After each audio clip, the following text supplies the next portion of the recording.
নমস্কার। আজ 29 September, world heart day. আমাদের জীবনে যা কিছু আছে সবই ওই হৃদয়টা ধকপক ধকপক করছে আর জীবনটা চলছে, তাই না? তো আসুন না আমরা একটু হার্ট নিয়ে কিছু কথা, যে কথাগুলো শুনলে আপনারাও আপনাদের হার্টের রক্ষণাবেক্ষণটা ঠিকঠাক করে করতে পারবেন। আসুন আমরা একটু শুনে নিই খুব অল্প সময়ের মধ্যে। চিকিৎসকদের অভিমত, কিছু কিছু অভিজ্ঞতা আদান প্রদান করব চিকিৎসকদের থেকে অভিমত নিয়ে। আসুন আমরা শুরু করি সেই কথা। প্রথমে হচ্ছে হার্ট অ্যাটাক কি, ব্যাপারটা কি?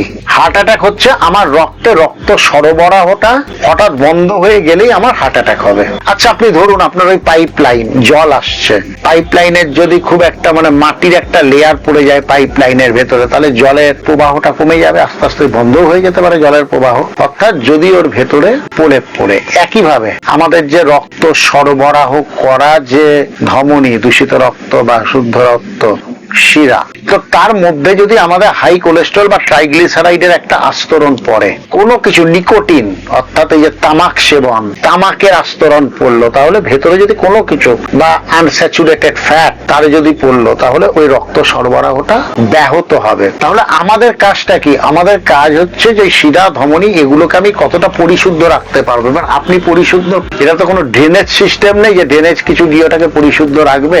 আপনার প্রতিদিনের খাওয়া দাওয়া আপনাকে ওই জায়গাটাকে পরিশুদ্ধ রাখতে, কত আনস্যাচুরেটেড ফ্যাট আপনি কত কম খাবেন, অর্থাৎ চর্বি জাতীয় স্নেহ জাতীয় খাদ্য আপনি কতটা কম খাবেন, এটার উপর নির্ভর করছে।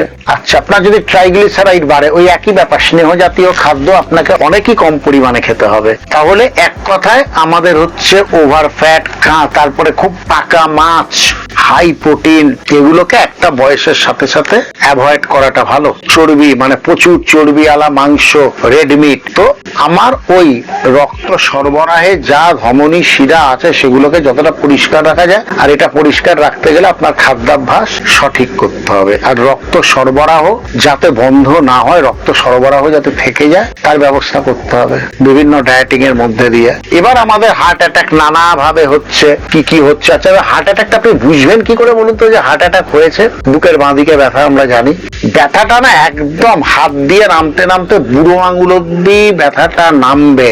আমরা অনেকেই গ্যাসের ব্যথা আর হার্ট অ্যাটাকের ব্যথা এই দুটোকে পার্থক্য করতে পারি না।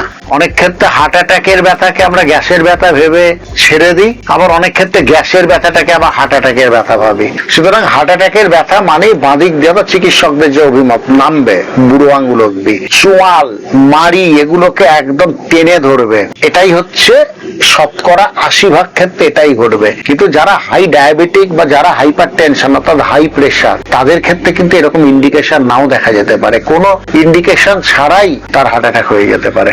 মায়োকার্ডিয়াল ইনফার্কশন, সংক্ষেপে বললাম, আমাদের কিন্তু শিরা ধমনীকে পরিষ্কার রাখতে হবে। তার জন্য খাদ্যাভ্যাস, বারবার বলা হচ্ছে স্নেহ জাতীয় খাদ্য যতটা আমরা কম খেতে পারি। এবার তারপরও তো আমাদের কিছু করার নেই, অনেক ক্ষেত্রে তো হার্ট অ্যাটাক হয়ে যায়। কারণ তারপরে খাদ্যাভ্যাস কি? হার্ট অ্যাটাকের পরের খাদ্যাভ্যাস যত শাক সবজি, সামুদ্রিক মাছ, ওই দুধ, ডাবল টিউনিং দুধ, সয়াবিন, ছোলা, মটর, এগুলো খেতে হবে পরিমাণ মতো। সুগার না থাকলে আপনার পরিমাণ মতো ভাত, যেগুলো যা আছে নিশ্চয়ই খেতে পারেন। আর কি খেতে পারেন না? রেড মিট, পাকা মাছ, আর স্নেহ জাতীয় খাদ্য যথারীতি। কারণ অলরেডি আপনার রক্ত সরবরাহ কম হয়েছিল বলেই হার্ট অ্যাটাকটা হয়েছে। আবার যেন ওই জায়গাগুলোকে যেন পরিষ্কার, প্রবাহ পথ যেন ক্লিয়ার থাকে, তার জন্য সেই একই জায়গায়। তাই আসুন আমাদের হৃদয়ের ছন্দের পতন যেন না ঘটে, হৃদয় তার আপন ছন্দে চলুক। আর যতদিন আপন ছন্দে চলবে ততদিন তো চলবেই। আমার আপনার সবার হৃদয় না কোথাও বাঁধা, আমার হৃদয়ে তোমার আপন হাতের জল ছোঁয়ায়, দোলাও দোলাও দোলাও আমার হৃদয়। তো হৃদয় দুলবে, সব করবে যদি হৃদয়টা দেহের মধ্যে ঠিকঠাক করে অবস্থান করে, তবেই হৃদয় সবকিছু হবে। আসুন সেই হৃদয়টাকে একদম ঠিকঠাক রাখবার চেষ্টা করি, যতটা আমরা একটা নিরাপত্তা বেষ্টনীর মধ্যে হৃদয়টাকে রাখতে পারি। নমস্কার।